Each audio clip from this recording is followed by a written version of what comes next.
Hi, it's Tuesday. This is Bill, and in a moment I'll have something to think about, but now I have something to confess. Last Tuesday I began recording this particular thought, and I got sidetracked. I got distracted. We are packing and getting ready to move to another state, and it was Saturday before I realized I forgot. So I'm here to tell you I forgot. If you were looking for it, you didn't miss it. And to tell you that today we will continue our discussion about character development, who we are in the deepest part of us, what makes us similar to other people and dissimilar to other people as it relates to character. Today's word is a continuation of 2 weeks ago. The word is discernment. It's discernment part 2. And like that week, this one has been a challenge because there's an abundance of things to talk about, especially as it relates to part 2, which is discerning right and wrong. History records that the people of Israel was subjected to 400 years of very harsh slavery in Egypt. The only rule of order that they knew and experienced was the brutal hand of the Egypt slave masters. Now, the movie, The Ten Commandments, with Charlton Heston, is Cecil B. DeMille's classic movie that tells the story. But the history of Israel's slavery in Egypt is not a movie. The Exodus is about God's keeping his promise to Abraham and his descendants that they would one day become a great nation and that they would one day have a land of their own, a promised land. Now, as Moses leads them out of Egypt, they come to the Red Sea. And God parts the Red Sea and allows the Israelites to cross. And then Moses leads them to Mount Sinai. One of the first things that God does, one of the first things that happens is at Mount Sinai, since the children of Israel are now responsible for maintaining their own order of society, God does this wonderful thing. He writes them down on tablets of stone with his finger and gives them to Moses to take down the mountain and read. These become the instructions for how we're to live in community with each other. They are the holy writing for knowing right from wrong. We know them as the Ten Commandments. You shall have no other gods but me. Shall not make for yourself any idol or bow down to it or worship it. You shall not misuse the name of the Lord your God. You shall remember and keep the Sabbath day holy. Respect your father and mother. You must not commit murder. You must not commit adultery. You must not steal. You must not give false evidence against your neighbor in court. You must not be envious of your neighbor's goods. You shall not be envious of his house, nor of his wife, nor anything that belongs to your neighbor. Now, in the list of 10, most of them are boundary laws. Most of them are what we would call trespass laws, having other gods but the one God, making idols, misusing God's name, stealing, commit adultery, coveting, murdering. These are all standards that are set, boundaries that are set, that God says as you live in society, don't cross these boundaries. 2 of them are standard laws, things we're to live up to. They are remember the Sabbath and keep it holy, and respect your father and mother. So out of this calling out of Egypt, God says, now here's how you're going to live. Here's how you will know right and wrong. Here are things to do, and here are things not to do. But now we come to today. This is a great concern in our discussion of right and wrong, and it's a concern that can be demonstrated with some clarity, is that our cultural chaos has happened because we've lost our compass. We've lost our direction toward right. We've thrown out the list of 10, and we don't think it's necessary to have a list of anymore, or that we just make it up on the fly. Our moral compass just spins around and around, and that we can't find our way out any longer. Now, that doesn't mean that true north has been lost. Our culture has just lost the ability to find it, or has rejected the idea that there is one. But it doesn't mean that true north is missing or gone or any less important. Even in our culture, we've stopped believing that there even is such a thing as true north on our compass.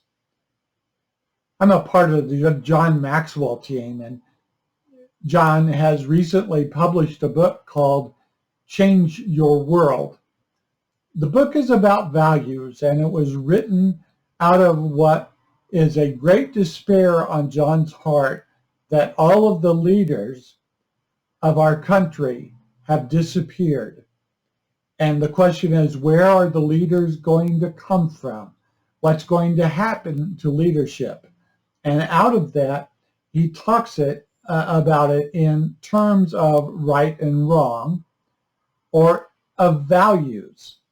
And in Change Your World, the book is about transformational values, about choosing them, about learning them, about teaching them to others. Several years ago, he commissioned the John Maxwell team to help write and design what is now a 3-year curriculum program for children and teenagers, and it's free. If you drop me a note, I can get you information. This curriculum is about teaching values to children. Now, how important is it? Currently, in Guatemala, the school system there, at the president's instructions, has adopted these values to their education system. And right now, there are 500,000 children in Guatemala being taught and learning and teaching themselves and their peers about values. There are 22 other nations and the leaders of those nations who are reaching out to the Maxwell team to say, help us get this started in our country, because values are disappearing and we must regain that ground. Recently, I was in a discussion with a friend of mine, Keith. Keith is Dr. Keith, teaches philosophy at a local college. And as we were talking about values in this curriculum, I said it might be a great thing for you to work into your teaching. And he got really, really sad, and he said, I think if I took this to my class, my students would argue with me that there are no such thing as values anymore. So in our values, culturally, they sound like this in our culture: follow your heart. Rich Mullins wrote a song, said the world said, follow my heart, but my heart just kept leading me in the wrong direction. Or we will hear people say that everything is relative, which fundamentally cannot be true without something to be relative to.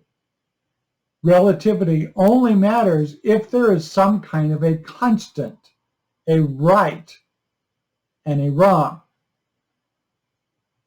Phil Donahue used to have a television program, a talk show, and would frequently in his discussion with people that were guests on his show say something like this: well, we all know there is no such thing as a moral absolute. Now, only would have taken one smart person on that show to stand up and say, So Phil, I have a question for you. You say there's no such thing as a moral absolute. My question is, are you absolutely sure? Because the statement, no such thing as moral absolutes, is actually a moral absolute or an amoral absolute. And that's our culture today. That's how we would define our country, our culture's understanding of right and wrong. So in Maxwell's teaching about values, listen to this list. Values include choices, growth, attitude, commitment, relationships, character, forgiveness, self-worth, responsibility, courage, initiative, priorities, teachability, self-discipline, resilience, and influence. And those are the values that are discussed over a course of 3 years in this curriculum. In our culture today, one of the things that I might say in response is that it's never right to do wrong, and it's never wrong to be right. We must be careful to not equate right and wrong with what we refer to as our rights. So I think it is our decisions about right and wrong that tie our brain and heart, our mind and our emotions together in order to make right decisions. We think out of our brain, we might make a wrong choice. We think out of our heart, we might make a wrong choice. But when our heart and mind come together in wisdom to weigh things out, we make right choices. How important is this discussion of right and wrong? Well, we've actually developed psychological terms to describe one who is unable to distinguish between right and wrong. Listen to this list: sociopath, borderline personality disorder, psychopathological people, cognitive and affective morality judgments. These are all words used to describe people who lack the ability to distinguish between right and wrong, which means there is a right and there is a wrong. In our character development, the wise person adds to his character development discernment, especially when it comes to right and wrong. So how do we decide right and wrong? We get input from a friend. We get input from our conscience. We get input from outside foundational documents, a truth source. And yes, I'm talking about the Bible. I'm talking about that original list of 10 commandments about how we are to operate in culture. That 10 commandments list is a really good place to start. So friend input, conscious input, truth input. So how do we live then with right and wrong, and how do we do that? It is our choice to live out of our character of being stuff and not fluff. It's about not relying on our personality to determine right and wrong, but to look for something bigger, to look for something substantial, to make deep inner calls to our character, to make decisions about how we will face the situations of the day. It is knowing that there are right decisions and there are wrong decisions. And the person with a deeply rooted character will constantly make deep calls to the depth of that character in every situation so that people will always see the real them, the real you in every situation. And they will deeply see that your compass points north, true north, and that your life direction is clear. Well, this has been something to think about. A lot of things to chew on. I'll be back next Tuesday. My name is Bill. I'm glad we're friends. I love you, and have a good Tuesday.